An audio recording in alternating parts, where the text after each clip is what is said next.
Hello again, everyone. I'm Anastasia, and with me is Irene as we continue this 50-day adventure into software architecture. Yesterday, in day one, we covered the basics, definitions, why it matters, and its role in scalable systems. Today, we're building on that by diving into key principles: modularity, separation of concerns, and the solid principles. These are the foundational rules that help create robust, maintainable designs. Excited to dive deeper, Anastasia. These principles are game changers for any developer. Let's overview what we'll cover today. These principles serve as essential guidelines for making smart architectural decisions. We'll focus on modularity for better reusability, separation of concerns for clearer code, and the solid principles to strengthen object-oriented designs. As always, it's interactive. Share your experiences in the comments. Our goal is to help you apply these concepts to elevate your code structure and system designs. Spot on. These aren't just theory, they're practical tools. Before diving in, let's discuss why these principles matter. They help prevent messy spaghetti code and accumulating technical debt over time. By following them, you promote scalability, easier maintenance, and better team efficiency, tying back to day one's focus on building scalable systems. These form the foundation for the more advanced topics we'll tackle in the coming days. Absolutely. Mastering these early pays off big time. Starting with modularity, this principle involves dividing your system into independent, reusable modules that can function on their own. The benefits are huge. It makes testing, debugging, and updating parts of the system much easier without affecting the whole. For example, think of breaking a large monolithic app into smaller services. The key is ensuring each module has clear, well-defined interfaces for interaction. Modularity is like Lego blocks. Build and rebuild without chaos. In practice, achieve modularity by using packages or namespaces to organize your code logically. Encapsulate specific functionality within each module to keep things contained. Importantly, avoid tight coupling so changes in one don't force changes in others. A real-world example is modular plugins in platforms like WordPress, where you can add or remove features seamlessly. Yes, it keeps things flexible and scalable. Modularity isn't without challenges. There's potential overhead from managing more interfaces, which can add initial complexity.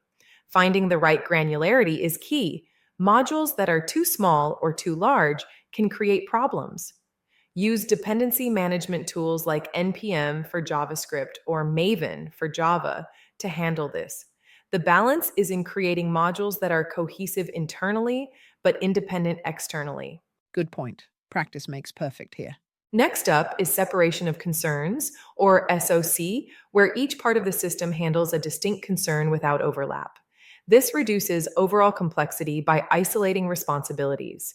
A classic example is the MVC pattern, which separates the model for data, view for UI, and controller for logic. The benefits include code that's easier to understand, modify, and maintain. MVC is a staple, shows SOC in action beautifully. To implement SOC, consider layered architectures that divide into UI, business logic, and data access layers. Use aspect-oriented programming for handling cross-cutting concerns like logging. Steer clear of God classes that try to handle too much. Frameworks such as Spring and Java naturally enforce SOC, making it easier to apply. Layers keep things organized, prevents mess. Modularity and SOC work hand in hand. Modularity enables SOC by allowing you to break the system into parts focused on specific concerns. Together, they create highly flexible and maintainable systems. For instance, microservices architecture embodies both by having services handle distinct concerns modularly. A tip: regularly review your code to ensure each part adheres to a single responsibility. Synergy at its best. Sets up solid nicely. Thanks, Anastasia. Now let's introduce the SOLID principles, an acronym for 5 essential object-oriented design principles coined by Robert C. Martin, aka Uncle Bob. Their aim is to make software designs more understandable, flexible, and maintainable. We'll break down each one: single responsibility, open-closed, Liskov substitution, interface segregation, and dependency inversion. Solid is timeless. Excited for this deep dive. First, the single responsibility principle, or SRP. A class should have only one reason to change, meaning it focuses on just one job or responsibility. This leads to easier testing and fewer bugs from tangled code. A common violation is classes that mix UI rendering with data processing logic. Keep them separate. SRP keeps classes lean and mean. Next, the open-closed principle, OCP. Software entities should be open for extension, but closed for modification. This means you can add new features without altering existing code. Achieve it through inheritance, interfaces, or composition. An example is plugin systems in editors like VS Code, where you extend functionality without touching the core. Extensibility without risk, brilliant. The Liskov substitution principle, LSP. Subtypes must be substitutable for their base types without altering the program's correctness. Derived classes shouldn't introduce unexpected behavior. This ensures polymorphism functions as intended. A classic violation is a square class inheriting from rectangle, where setting width affects height unexpectedly. LSP safeguards inheritance hierarchies. Interface segregation principle, ISP. Prefer many client-specific interfaces rather than one general-purpose one. Clients shouldn't be forced to depend on methods they don't use. This reduces unnecessary coupling and boosts cohesion. For example, separate interfaces for printing and scanning in a multifunction printer class. Keeps interfaces focused and relevant. Finally, dependency inversion principle, DIP. High-level modules should not depend on low-level ones. Both should depend on abstractions. Also, abstractions shouldn't depend on details. Use dependency injection frameworks to achieve this.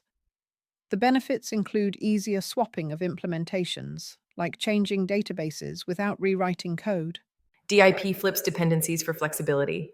To apply solid in broader architecture, integrate it with modularity and separation of concerns for cohesive designs. It's especially powerful in object-oriented languages like Java or Scikit-learn. Leverage tools like IDEs with built-in refactoring support. Start small by refactoring existing code to align with solid principles. Practical application ties it all together. Best practices for solid include regularly reviewing code for compliance to catch issues early. Combine them with design patterns, such as factory for OCP. Educate your teams to ensure everyone understands. And balance it. Don't over-apply to simple code where it adds unnecessary complexity. Team alignment is crucial for success. Common pitfalls with solid. Misunderstanding SRP can lead to too many tiny classes that complicate things. Ignoring LSP breaks inheritance contracts and causes bugs. Creating fat interfaces violates ISP by forcing unused methods. And relying on direct dependencies ignores DIP, making systems rigid. Awareness of pitfalls helps avoid them.